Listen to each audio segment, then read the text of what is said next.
السلام علیکم دوستو، ہر انسان کے دل میں ایک کہانی ہوتی ہے اور شاید آج کی کہانی آپ کے جذبات سے مل جائے۔ اگر آپ بھی درد بھری شاعری اور محبت کی کہانیوں کے ذریعے اپنے دل کی بات سننا چاہتے ہو تو ابھی چینل کو سبسکرائب کرو اور میرے ساتھ عشق کی کہانیاں کا حصہ بنو۔ آج کی کہانی ہے وہ جس کے لیے سب چھوڑ دیا، پارٹ 2۔ زارا دیر تک رات چھت پر بیٹھی رہتی تھی، آسمان کی طرف دیکھ کر اکثر سوچتی، کاش وہ رات میں نے گھر سے نہ نکلی ہوتی۔ اسے گزرے ہوئے 6 ماہ ہو چکے تھے۔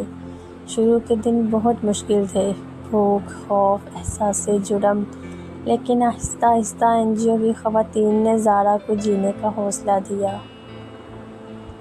ایک دن این جی او کی ہیڈ مس سائمہ نے کہا، زارا، اگر تم چاہو تو ہم تمہیں سکھا سکتے ہیں، کمپیوٹر، سلائی، انگلش، کچھ بھی۔ زارا نے ہچکچاتے ہوئے کہا، مجھے نہیں لگتا میں کچھ کر سکتی ہوں۔ مس سائمہ نے نرمی سے مسکرا کر جواب دیا، تمہیں لگتا ہے کہ تم ٹوٹ گئی ہو، لیکن میں کہتی ہوں تم ابھی بن رہی ہو۔ یہ الفاظ زارا کے دل میں اتر گئے۔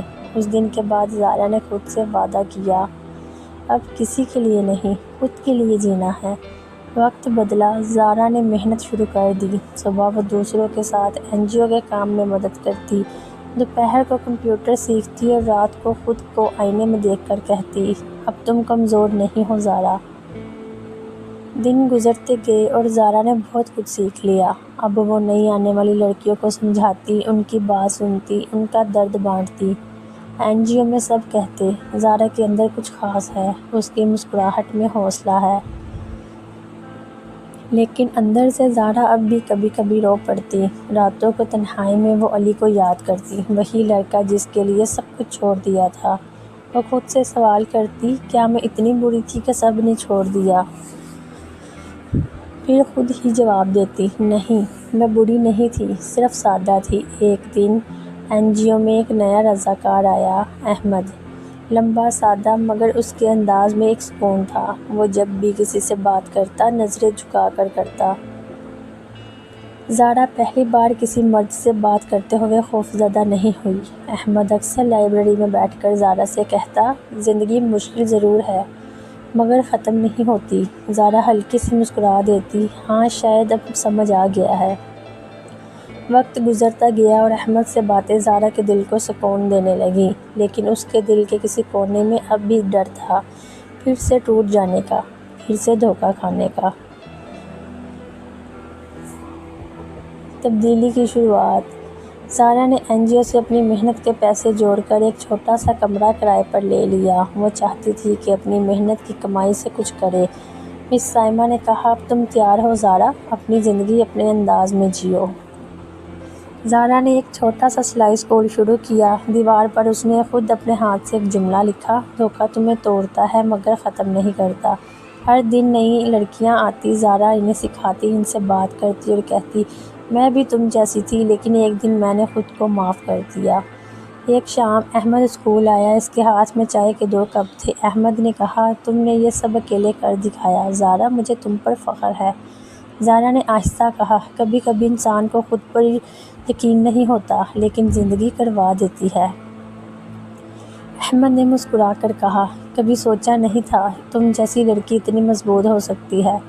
زارا نے نظریں جھکائی، میں مضبوط نہیں ہوں، بس تھک گئی ہوں کمزور ہونے سے۔ دونوں کچھ دیر خاموش رہے۔ ہوا میں ایک عجیب سی سنجیدگی تھی۔ ماضی کی واپسی۔ ایک دن این جی او میں خبر آئی کہ ایک شخص وہاں پناہ مانگنے آیا ہے، زخمی، بھوکا اور شرمندہ۔ جب زارا نے دیکھا وہ علی تھا۔ علی نے زارا کو دیکھتے ہی آنکھیں جھکا لیں، بولنے کی ہمت نہیں تھی۔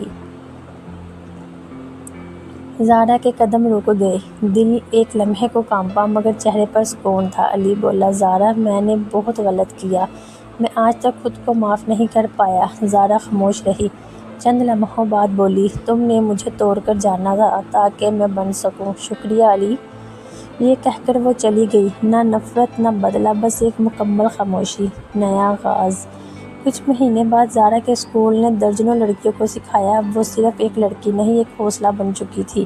احمد اکثر کہتا، زارا، تمہاری آنکھوں میں اب خوف نہیں ہے، روشنی ہے۔ زارا مسکرا کر جواب دیتی، کیونکہ میں نے اندھیرے سے دوستی کر لی ہے، اب وہ مجھے ڈراتا نہیں۔ زندگی آخرکار زارا کو وہاں لے آئی تھی جہاں وہ اپنے ماضی کو روئے بغیر یاد کر سکتی تھی۔ کہانی کا اختتام یوں ہوتا ہے کہ زارا چھت پر بیٹھی آسمان کی طرف دیکھ کر کہتی ہے، یا اللہ، اب شکر ہے، میں کسی کے لیے نہیں، اپنے لیے جی رہی ہوں۔ اگر آپ کو یہ کہانی پسند آئی تو چینل کو سبسکرائب کریں، ویڈیو کو لائک کریں، شیئر کریں۔